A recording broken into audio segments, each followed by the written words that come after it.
La meilleure ressource pour apprendre Scrum, c'est le guide Scrum. Le guide Scrum, il est disponible sur scrumguides.org. Donc si on se rend sur le site scrumguides.org, à la rubrique téléchargement, download, on se rend compte tout de suite qu'on peut soit le lire en ligne, soit le télécharger, et cela en plus de 30 langues différentes. Si on s'intéresse au Scrum Guide en français, on voit qu'il est extrêmement léger. Le guide Scrum, il y a une page de garde qui nous indique qu'est-ce que c'est un peu les règles du jeu. Là, on est sur la version 2020. Le guide Scrum, il existe depuis un peu plus de 10 ans maintenant, enfin depuis 2010 exactement. Et il est constitué d'une dizaine de pages de contenu. Donc il y a 10 pages à lire, et c'est tout. Et il ne s'agit pas d'apprendre le guide Scrum, mais de comprendre le guide Scrum, c'est-à-dire d'essayer de comprendre pourquoi ce cadre il est ainsi fait, pourquoi est-ce qu'on a un certain nombre de rôles, d'événements, d'artefacts, et comment est-ce que tout ça se combine ensemble pour donner naissance à l'agilité. Alors, le guide Scrum, très rapidement, on entre dans le but du guide Scrum, c'est quasiment la première page de contenu que l'on peut avoir. À quoi sert ce guide Scrum? Et puis on a un sommaire du guide Scrum, et on voit qu'il y a vraiment très peu de contenu. Au total, le guide il fait 15 pages, mais si on enlève les 2-3 pages de garde et les 2-3 pages de remerciements à la fin, on a vraiment 10 pages de contenu intéressant.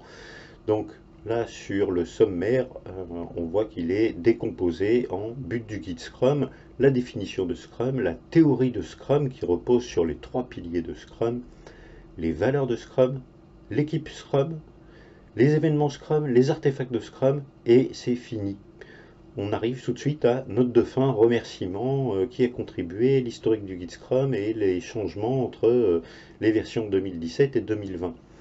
Donc, on le voit, hein, c'est vraiment très succinct, et c'est très intéressant de prendre le temps d'étudier, de décortiquer ce guide Scrum, d'aller voir dans chaque phrase pourquoi on a utilisé tel ou tel adjectif. Si on regarde un petit peu plus dans le détail de ce guide, on a bien la définition de Scrum qui nous dit que c'est pas une méthode, c'est un cadre de travail léger. Et on voit bien que c'est léger. Alors ce guide Scrum, il est prescriptif. C'est-à-dire que le cadre Scrum est prescriptif. Il y a un certain nombre d'éléments qui sont imposés, des prescriptions. Contrairement à d'autres approches comme le Kanban par exemple, Kanban c'est pas prescriptif. Vous n'avez pas de rôle défini dans Kanban, vous n'avez pas d'événement défini dans Kanban. Vous avez quelques techniques qui sont définies, mais vous n'êtes pas obligé de changer les processus, vous n'êtes pas obligé de mettre en pratique des nouvelles manières de faire ou des nouvelles manières de travailler.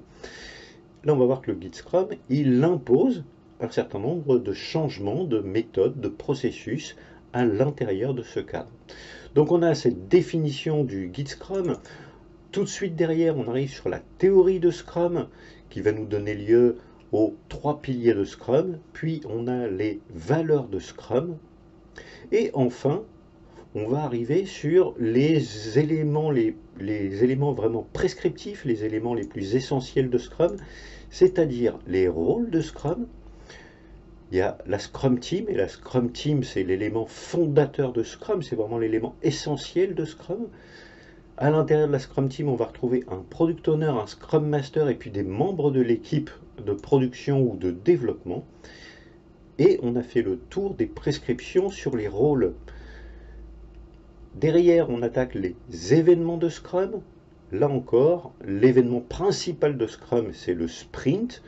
Il ne faut pas oublier que le sprint, c'est un événement dans Scrum.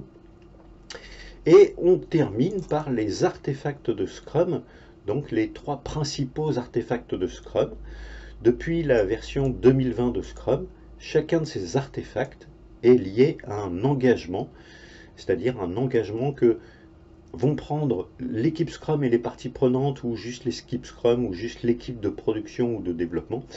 Ça, ce sont les engagements de Scrum, c'est-à-dire qu'est-ce qui engage l'organisation autour du développement de ce produit. Et fin du guide Scrum. Donc on n'est pas sur une méthode. C'est pas je vais suivre une succession de processus et puis je vais me mettre à faire de l'agilité. À partir du moment où on part dans Scrum, il faut essayer de le comprendre, et pour comprendre quelque chose, ça veut dire que forcément il faut l'étudier. Donc je vous invite, je vous conseille même, et même très fortement, de lire et d'étudier ce guide Scrum, d'aller le lire plusieurs fois, commencer par la version française, et puis après jeter quand même un œil sur la version anglaise, parce que l'examen, la certification, hein, que ce soit Scrum Master, Product Owner, ou Manager, ou développeur, elle se fait en anglais.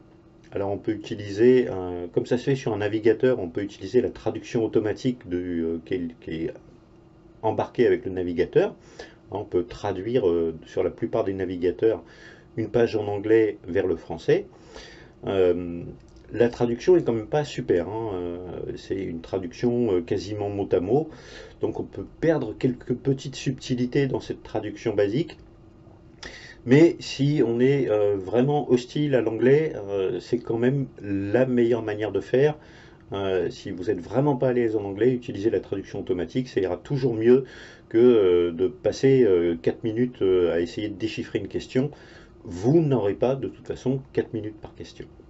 Voilà, c'est tout pour ce guide Scrum, et ce que je vous propose au travers de cette série de vidéos, c'est que ensemble on rentre dedans, on l'étudie, on l'inspecte et on le comprenne. À bientôt, merci.